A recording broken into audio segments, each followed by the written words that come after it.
जो अंतरात्मा की शक्ति है वो ढक चुकी है। उस शक्ति को जागृत करना, साधना का मतलब है अपनी शक्ति को जागृत करना। आप महान शक्तिवान हैं, भगवान के अंश हैं, चैतन्य सत्ता हैं। आप में संपूर्ण शक्तियां विराजमान हैं, जो जितनी जागृत कर ले। अब वो विषयों में जो भोगों में रत है, वो अपनी शक्तियों को भूल करके भोगों में शक्तिहीनता का अनुभव कर रहा है उसमें भी शक्ति, पर वो भोगों की आसक्ति के कारण शक्तिहीनता का अनुभव कर रहा है। इसीलिए श्रीपाद कह रहे हैं कि हमें ऐसे भोगी पुरुषों से नहीं मिलना, ऐसे पापी जनों का संभाषण मिलना जुलना नहीं, पर भगवत भाव उनमें भी रखना है, मिलना नहीं है। क्षुधा देह त्यागो वर्मी गृहस्थैर नहीं मिला, मैं ऐसे गृहस्थों से मिलूंगा ही नहीं जो भगवान की चर्चा, जिनको सुहाई नहीं देती, जो नाम जप नहीं करते, जो पापाचरण करते हैं, उनके द्वारा दिया हुआ थोड़ा भी अन्न हमारी बुद्धि को भ्रष्ट करके भगवत विमुख कर देगा। पक्की बात। विरक्त हो करके यदि जो गुरु मंत्र नहीं लिए पापाचरण करता है, अधर्मी है, ऐसे का प्रतिग्रह लिया जाए तो बुद्धि भ्रष्ट हो जाती है। और जो भगवत आश्रित रहते हैं तो भगवान ऐसे जनों को सामने आने ही नहीं देते।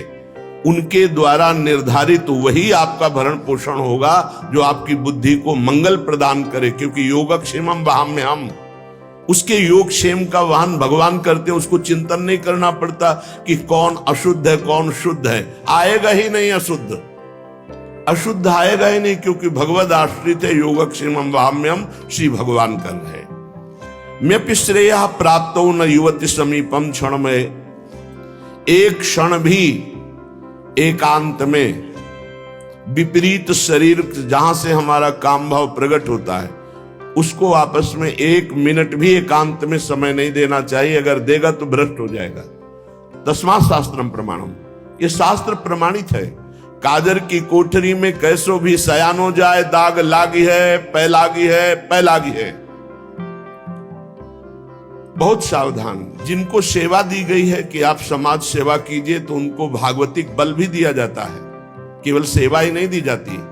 उनकी निर्विकारता उनके इष्ट और गुरु के बल से सुरक्षित होती है। देखो, अगर नाटक करोगे तो माया तुम्हारे सामने नाटक फैला देगी, नहीं निकल पाओगे। सच्चाई से चलोगे तो माया माँ है और कोई दूसरी वस्तु नहीं है। वो माँ की तरह दुलार करके आपको भगवान के चरणों में पहुंचा देगी। ये सब माया ही है। ये माइक माया है, ये आवाज माया है, ये शरीर माया है, ये जो भी आप देख रहे हैं, गो गोचर जहां लग मनुजाई सो सब माया जानो भाई। ये माया आपकी मुक्त अवस्था को पहुंचाने के लिए है।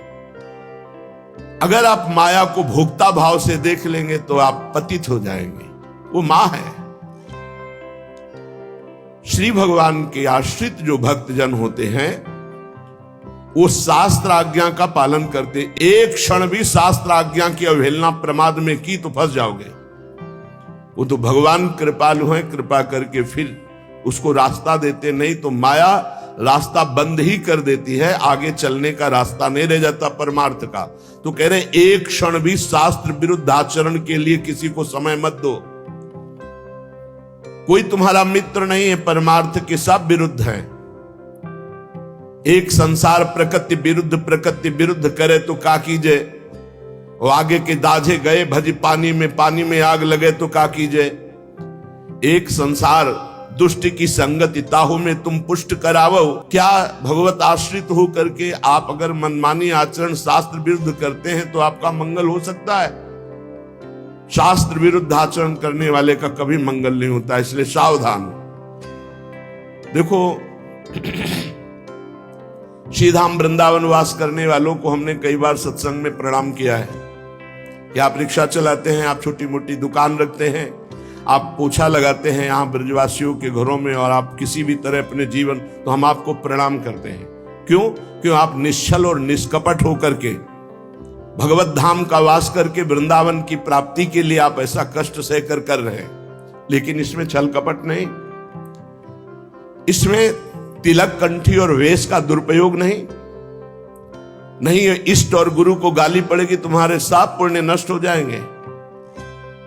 सात्विक वेशभूषा का हमने आदेश किया है कि आप अपने घर में पैंट शर्ट पहन सकते हैं। सात्विक वेशभूषा का आप सम्मान करें।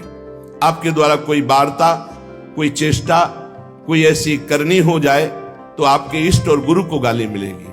आप इस पर सावधान रहें। आपके इष्ट और गुरु आपका हित कर रहे, आपका हित नहीं। वनवास कर रहे हो, आप वनवासी वेशभूषा में रह सकते हैं। आप वनवास वृंदावन में आप सेवा कर रहे हैं, आप कर सकते हैं। आपके गले में पड़ी होगी गुरु की लॉकेट, आपके मस्तक पर श्री जी का चरण चिन्ह, आप कंठी धारण किए हुए हैं, तो आपको शांत, सौम्य, गंभीर, प्रिय बर्ताव करना है। अशांत और निगेटिव व्यवहार करने वाले पर भी आपको शांत और सकारात्मक भाव, कोई बात नहीं, आप जा सकते हैं। वो फिर नाराज हो रहा है, फिर हम हाथ जोड़ रहे हैं। हमें मार पीट, गाली गलौज, छल कपट नहीं करना। और जो यहां आसपास दुकान रखे हुए हैं उनसे हमारी प्रार्थना है, राधा केली कुंज से आपका कोई संपर्क है नहीं। आप दुरुपयोग मत कीजिए वेश का, आप इस स्थान का दुरुपयोग मत कीजिए, नहीं तो आपका वृंदावन वास छूट जाएगा और ऐसी समस्याओं में फंस जाओगे, निकलना मुश्किल हो जाएगा। हमारा संकेत समझ लीजिए। किसी से कोई संपर्क नहीं, सब अपनी अपनी दुकानें लगाए हुए हो। जो विविध प्रकार से सफेद वेश धारण करके, कंठी धारण करके, वाल रखा करके और इसके बाद गंदा आचरण करते हैं, वो अपने गुरु और इष्ट का और धाम का अपराध करते। ऐसे लोग कभी धाम में नहीं मरते। हमारा भूख से शरीर छूट जाए लेकिन हम अधर्म आचरण नहीं करेंगे। सबके ऊपर कानून शास्त्र है और शास्त्र संतों के हृदय से प्रकाशित होता है। वृंदावन वास का मतलब है निष्कपट सरल ढंग से तुम्हारा श्री जी भरण पोषण करेंगे। अचानक कोई व्यवस्थापक ऐसी व्यवस्था कर जाएगा जो लाडली जी के द्वारा प्रेरित है, ऐसे आचरण, गलत आचरण, दोहन वृत्ति, किसी को किसी के संबंध से दोहित करना, गुरु पत्नी गामी कहते हैं उसे। गुरु पत्नी को, गुरु के सबके पत्नी थोड़ी होती, वो तो ब्रह्म ऋषि जो कुछ ऐसे कुल परंपरा जिनकी चली हुई है, और बकाया सब जो विरक्त हैं वो गुरु पत्नी गामी का दोष कैसे लगता है? गुरु के नाम पर उनके द्वारा दी हुई संपत्ति का भोग करना गुरु पत्नी गामी कहा जाता है। श्री जी के द्वारा व्यवस्था होना, गुरु जी के द्वारा व्यवस्था होना एक अलग चीज है।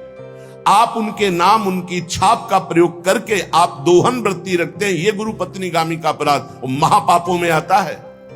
इसलिए सब कोई सावधान होकर वृंदावन वास करो। वृंदावन वास के लिए कह रहे, क्षुधा देह त्यागो वर्मी गृहस्थैर नहीं मिला। आपने माना कि 5 ग्रंथ बेचे, 5 कंठी बेची, 5 माला बेची, आपको 100 रुपया मिला, तो आप आधा किलो भोजन पाएंगे ना, जो सब्जी दाल 100 रुपये में आपको बहुत बढ़िया आनंद मिलेगा। और आप ये जो हजारों रुपए, तो आपकी विलासिता, भोग बुद्धि बढ़ेगी, पापाचरण बढ़ेगा, धाम से निकाल दिए जाओगे। कहीं ना कहीं ऐसा भयानक रोग होगा, भागोगे यहां से, अशांति पैदा हो जाएगी। बहुत सावधानी की जरूरत है। आप अगर अपनी ये सावधानी नहीं रखेंगे तो ये धीरे धीरे बुद्धि को भ्रष्ट करती चली जाएगी। ऐसी व्यवस्था से हो, ऐसा कार्य करो जिससे कम से कम निष्कपटता, सरलता, सच्चाई तुम्हारे जीवन में बनी रहे, छल कपट ना रहे। नपि श्रेयः प्राप्तो न युवति समीपम क्षणमय। ये मौत की भी मौत है बाबागिरी। काम, क्रोध, लोभ, मोह, मद, मत्सर, इन सब को मार दिया जिसने, और मौत की मौत, मृत्यु का भी भय जिसके अंदर से खत्म हो गया, उसे कहते हैं फकीर। फिकर फार फकनी करे ताको नाम फकीर। फकीर का मतलब खिलवाड़ समझ लिया क्या? अगर हिम्मत है तो अपने घर से अनुमति लेकर के पूर्ण मर्यादा के अनुसार, और जीवन भर न रुपया के सहारे, एकमात्र भगवान का सहारा। बहुत सावधानी से धामवास करो। ऐसा मत प्रयोग करो, दोहन वृत्ति मत रखो। गुरु के नाम की, गुरु के प्रभाव की दोहन वृत्ति तुम्हारा पतन करा देगी। ये गुरु पत्नी गामी का कलंक उसको लगता है। बहुत सावधान। गुरु की बटिया से मिले रहना, न कुछ लेना न देना, मगन रहना। अब हम आश्रित है तो भरण पोषण गुरु के द्वारा हो रहा है, वो बात अलग है। दोहन वृत्ति नहीं। ना शास्त्र गुरु कोटि भीर न खलु लोक निंदा सतैर, महानर दृष्टि भीर नहीं विपत्ति सौखेर नहीं। करोड़ों करोड़ों बार शास्त्र समझा रहे, गुरु समझा रहे, तुम्हारे समझने की शक्ति नष्ट हो चुकी है। देखो, शक्ति मां है। जैसे हम बार बार कहते हैं, माताओं बहनों में जननी भाव, पूज्य भाव, क्योंकि उससे आपके अंदर शक्ति बढ़ेगी। और जब आप इन शक्ति को शक्ति स्वरूपा जननी स्वरूपा देवियों के प्रति काम भाव रखोगे तो आपकी शक्ति नष्ट हो जाएगी। बिना शक्ति के कुछ नहीं है संसार में। भगवान की अलौकिक शक्ति है जो सब में व्याप्त है, उसके बिना सब सौ के तुल्य हैं। बहुत ध्यान से सुनना। शक्ति का बल ही ब्रह्मा के अंदर जब जागृत होता है तो वो ब्रह्म शक्ति ही पूरे त्रिगुण माया की रचना रचती है। वही शक्ति है जिससे विश्व की उत्पत्ति होती है, वो शक्ति से होती है, ब्रह्मा से नहीं। ब्रह्मा की शक्ति, तो ब्रह्म में वो शक्ति जागृत हुई तो वो पूरे त्रिभुवन को रचने में सामर्थ्यशाली हुए ब्रह्मा जी। विष्णु की शक्ति पालन, शिव शक्ति संहार, सबके पास शक्ति विराजमान। शक्ति के बिना कुछ नहीं। दया की शक्ति, क्षमा की शक्ति, ध्यान दीजिए, ये सब शक्ति हैं। दया, क्षमा, निद्रा, स्मृति, क्षुधा, तृष्णा, तृप्ति, श्रद्धा, भक्ति, धृति, मति, तृप्ति, पुष्टि, शांति, कांति, लज्जा, ये सब महाशक्तियां हैं। यही गोलोक में श्री राधा, साकेत में श्री सीता, क्षीरोद सागर में लक्ष्मी, यही भगवान शिव के वाम भाग में आद्या शक्ति, दुर्गति नाशिनी दुर्गा, यही वाणी की शक्ति, यही विद्या की शक्ति, यही सरस्वती, यही सावित्री, यही गायत्री, यही सूर्य की प्रकाश शक्ति, यही पूर्ण चंद्र की क्षुधा वर्षिणी शोभा शक्ति, अग्नि में दाहिका शक्ति, वायु की वहन शक्ति, जल की शीतलता तृप्तिदायक शक्ति, धरा की धारण शक्ति, पृथ्वी की धारण शक्ति और प्रसूति शक्ति, तपस्वियों की तप शक्ति, ब्रह्मचारियों की ब्रह्मचर्य शक्ति, गृहस्थों की सर्वाश्रय शक्ति, वानप्रस्थों की संयमशीलता शक्ति, सन्यासियों की त्याग शक्ति, महापुरुषों की महत्ता शक्ति, मुक्त पुरुषों की मुक्ति शक्ति, ये सब शक्ति है। शूरवीरों की बल शक्ति, माता पिता में वात्सल्य शक्ति, गुरु में गुरुता शक्ति, पुत्र में शिष्य में गुरु भजन भक्ति रूपी शक्ति, साधुओं की साधुता रूपी शक्ति, चतुरों की चातुरी रूपी शक्ति और माया की मायावी विभूतियां शक्ति, ये सब एक ही परम शक्ति अनंत रूपों में फैली हुई है।